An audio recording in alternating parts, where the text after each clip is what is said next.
be highly improper if I said hola, nerdmigos. I feel like that would be frowned upon. Hey guys, welcome back to the channel, Bean here, and today I'm coming at you with my most recent reads. So these are the books that I read through the month of May.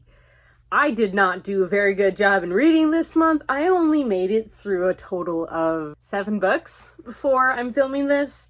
Since the last time I filmed one, I just have not been in a good reading mood. I keep hitting slumps, and I'm right now just starting a 7 books in 7 days challenge, which hopefully will help me get out of this reading slump and get me back into reading several books a week, which is what I used to do and what I really do miss doing. I want to get back into reading. Unfortunately, my brain just keeps saying no. So I'm just going to go through the books that I have read, and we're going to start off with one that actually kind of surprised me with how much I really enjoyed it, and that is House of Earth and Blood, which is the first book in the Crescent City series by Sarah J. Maas.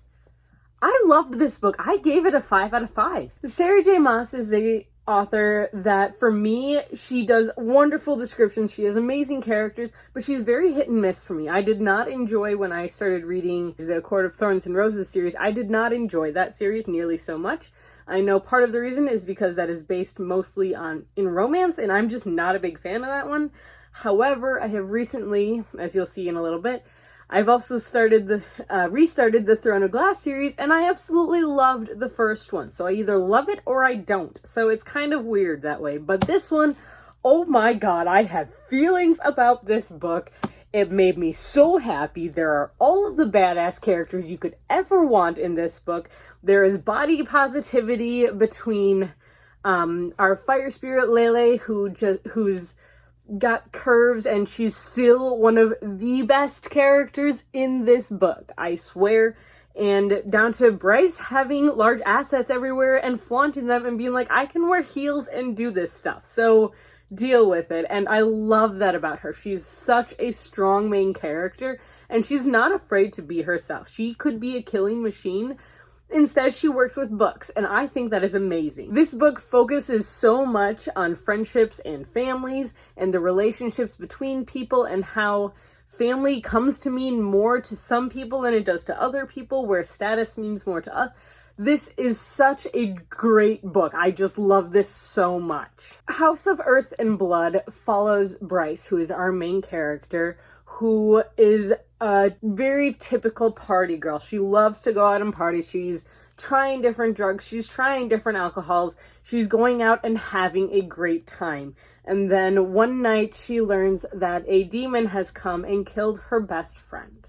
So naturally she is pulled into this investigation, and she is suddenly at the center of it all.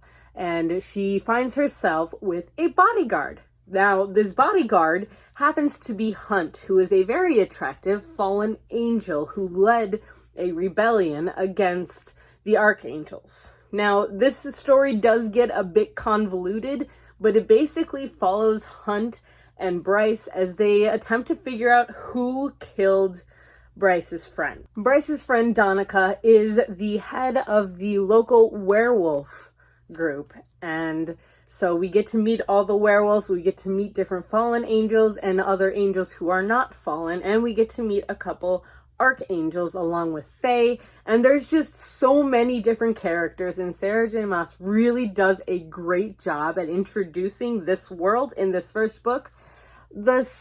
The end of the book does wrap up pretty nicely. I'm not exactly sure where this story is going to go, but I'm very intrigued by it. I think I have a feeling as to where this is going to go, but I'm not sure. I will say that the female characters in this book are amazing. From Fury to Bryce to Donica, all of them, to Lulu even, they're just amazing characters who have these very sharp personalities and are very much their own people, which is great to see. That being said, there's also some really great male characters in here as well, and I really can't recommend this book enough. There are trigger warnings for suicidal thoughts, drug and alcohol use and abuse, along with swearing, and while there aren't any explicit sex scenes in this book, they are highly alluded to, and basically all of the foreplay happens, but the sex scenes, sorry to disappoint, That'll probably be in the next one. But I wanted to make sure that you all understand this book does talk about a drug trade. It does talk about underground crime and all of that kind of stuff. It is very intense. It is heart-wrenching at points, and it's difficult at points to read as well, because the emotions that the characters are feeling are very raw and very intense. And I could go on and on about this book for like ever. But suffice to say, I absolutely loved this book, and I highly recommend it. I can't wait to read the second one, which unfortunately doesn't come out until next November. It is my angry face. But yeah, so highly recommend. I definitely gave this one a 5 out of 5, and I can't wait to reread it. The next book that I finished this month was The Star Dunes, which is the 4th book in the Explorer Academy middle grade series by Trudi Truet. Now, this is a very smart series that follows teenage explorer Cruz Coronado and his class, who are basically being trained to be the next explorer generation. So when I say explorer generation, that means kind of like the Indiana Jones, the Tomb Raider, but to record everything, like on the good side of that, if you will. This series has been put together by National Geographic, and so there's a lot of interesting technology in here, along with lots of facts about different areas of the world. And this one was one of my favorites because it did concentrate more on archaeology, which is something I find very fascinating. And I will say that while this is the 4th book in the series, I really feel like this series is only going up in value. I gave this one a 4.5 out of 5. The next book that I'm going to talk about is actually an audiobook that I listened to, and it is the first nonfiction that I have read this year, which is so not like me. I usually try to do one a month, and I haven't done that yet this year. But it is Will My Cat Eat My Eyeballs? Big Questions from Tiny Mortals About Death, and this is by Doughty. This book was a lot more entertaining than I thought it was going to be. It is a nonfiction book written by a coroner who answers the top, 20-ish or something like that questions that she has gotten from children about death. Lots of these questions are ones that I have wondered myself in the past, and maybe I wouldn't admit it now, but it was very interesting to actually hear the scientific reasoning behind some of these questions. Some of these questions include things like, what happens to an astronaut body if they die in space? Do people poop when they die? Fun fact, they do. Can I keep grandma's skull on my mantelpiece? A little bit of a weird one, but I mean, to each their own. It's chock full of interesting facts and random tidbits, and I don't recommend it really for the faint of heart, but at the same time, Doughty has a way of approaching this subject that makes it accessible to everybody, and that includes small children. So I do highly recommend this book, and I'm really glad that I listened to the audiobook because she narrates it herself, and it was very well done. The next book that I finished is the first book in a series that I probably will not be continuing with, but it is called Nutmeg Street Egyptian Secrets, which is the first book in a Botanic Hills detective mystery series. This is by Sherrill Joseph, and this was a book that I received as an ARC, and I got about halfway through and just couldn't get into it, but I did end up finishing it. I gave it a 3 out of 5. If you want to see a full review, I have a review up on my blog, so I recommend checking it out there. I'm much better at talking about my thoughts there. But my general thoughts about this book is that it was a great mystery with a lot of good information, but the writing left a lot to be desired. I really had a hard time getting into the mood of this mystery. It really felt as though the characters were basically walking dictionaries, which to a point makes sense, but it also was a bit much at times. They didn't take the time to do any research. They just automatically knew a lot of things, which did kind of annoy me at points. And the writing itself was a bit choppy and just could use a bit more fine-tuning before it gets to a point where I know she could probably make it. However, this was a solid mystery and it had a lot of very interesting facts about ancient Egypt, which I did appreciate. But unfortunately, it just didn't work for me as a story. The next book I'm going to talk about is one that I've had on my TBR for way too long, and that's In an Absent Dream by Shauna McGuire. This is the 4th book in the Wayward Children series, and I love Shauna McGuire, also known as Mira Grant. She's my favorite author. She just has this amazing way of sucking you into a story and really holding you there. The Wayward Children series is a bunch of really short stories that follow a bunch of different characters who are children who have been sucked into other worlds, similar to Alice in Wonderland or Narnia or something of the sort, or probably Wizard of Oz as well for Dorothy. And they're just having a tough time readjusting to the world that we are from. And so they get sent to this home for children who are having issues with that.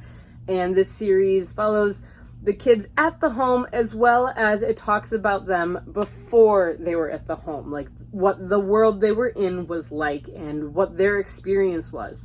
This book follows a character named Lundy, and without getting too much into it, we learn in the first book that Lundy does not age normally. Due to the world that she was in, she de-ages, so she looks younger as she gets older. Now, in this book, we do find out why, and while I enjoyed this story and I really appreciated Lundy's perspective, I did want to see what happened in this other world. It talked about the beginning of her being there and the end of her being there each time she was there, but it didn't really expand on what happened, except for to say that she went on adventures and things happened. But other than that, this story was beautiful. The writing was gorgeous. It was enthralling. The characters were unique. I'm always amazed at how attached I can get to these characters in these books that are 200 pages or less. So I think that's pretty amazing. That's very impressive that you're able to get so attached to characters after having known them for such a short period of time. Overall, I gave this book a 4.5 out of 5. The next book I read was a big surprise for me. I wasn't sure what to think of it, but I have decided that since I get book boxes, I really should try and catch up on the books that I'm getting from these boxes, because I have fallen hopelessly behind. But one of the first ones that I decided to pick up is one that I got in a Spearcraft box, and that is Teeth in the Mist by Don Kurtagich. And I'm pretty sure I'm saying that right. But this book, other than having a very unique cover, this is a horror novel. I don't read a lot of horror because I'm very hard to please when it comes to horror, because I just have a hard time getting into it. This was completely different. I loved this. I feel as though everyone has a very short temper in this book, and it shows, and they clash, but then they don't clash and they really start to get along, and it's just an amazing story. So a little summary about this book is this book takes place on 3 different timelines. The first timeline is in our modern day, and it follows a girl named Zoe whose father has gone insane due to learning about his own history. And so Zoe naturally wants to go and find out about her history. So she travels to the last place her dad was known to have gone before he lost his mind, and she basically runs away to this place in order to document it and figure out what happened. Now, her section is very interesting because it's actually told in either diary entries or in transcripts of video that she has filmed. So it's really kind of cool to see that. The second perspective follows Rowan in the mid-1800s, I believe it's 1851, and she is a 17-year-old who is sent to the Mill House, which is this house that this book centers around, where she is one of 3 wards being kept there, actually technically 4, but anyways, of wards that are being kept there who all have their own secrets and a very dark past to go along with it. And she's our main storyteller in this book. About half of this book is told from her perspective, and it really just gets into trying to figure out everybody's secrets, and someone keeps kidnapping people, and you're just trying to figure out what's happening. Why are all of these ghosts appearing? Why are there strange noises? What are the markings? Why is everybody going insane? It's a very intense story. It really is. And the third person that we follow is Hermione. Her perspective is from the late 1500s, I believe, and she is the wife of the man who built the Mill House. And it talks about her having children and moving to this place, and her husband who is building this place, and everything that has happened. And as the story goes on, her letters make less and less sense until it comes to a culmination and it explodes and everything makes sense and everything just gets overwhelming and it's intense. This book is so intense. I could not get over how intense it was. There were so many unexpected things in this story that I might have to start reading more horror novels, but it also made me suitably uncomfortable to the point where I was uncomfortable, but I wanted to know more, and I knew that it would make me more uncomfortable, but I wanted to know. So I really think that this is also a perfect example of flawed characters. Every single character in this book is flawed in some major way. Whether it's they're going insane, they're keeping really intense secrets, they aren't who they say they are. It's intense and it's very dramatic at points. I will say downside to it, I did lose track of timelines every so often, and I'm not sure if that was on purpose, with the characters themselves losing track of time, like how long they've been in the house, how long they've been doing something, how long they've been sleeping, whether they've slept in the past week. They don't know. So I feel like that might be the point, but I really can't tell. I'm not exactly sure if that was the point or not. I will add a content warning for this book. A lot of content warning. We've got depression, suicidal thoughts, sexual content, lots of swearing, all of that kind of thing. So, and there is alcohol mentioned and used, but it's not too bad. It's nothing compared to Crescent City. Let's be honest here. But overall, I ended up giving this book a 4 out of 5. All right, this video for some reason has turned into one that's much longer than I thought it was going to be. But the most recent book that I have finished is Throne of Glass by Sarah J. Maas. This is the first book in the Throne of Glass series, and I gave this one a 5 out of 5 because this is actually a reread for me. And I will talk more about this one in my vlog for my 7 books in 7 days. So be on the lookout for that one. It should be coming out next week or the week after. I don't remember which one, but it'll be coming out at that point, and you can see my thoughts on this book. So yay, I loved it though. And since I'm borrowing this from Callie and she has the entire series, I'm already making a schedule for when I can borrow the other ones and read the rest of the series because it's amazing and makes me so happy. So highly recommend. And that's all I have for you guys for today. So if you enjoyed this video, please give it a thumbs up. And now is the perfect time to subscribe. We post videos every Tuesday, Thursday, and Sunday. And hit the little bell icon down below if you want to be reminded when we post these videos. We also have linked down below all of our Goodreads, Instagram, and blog. So feel free to check those out. And we hope to see you later. Until next time, guys, stay healthy and stay safe. Bye-bye.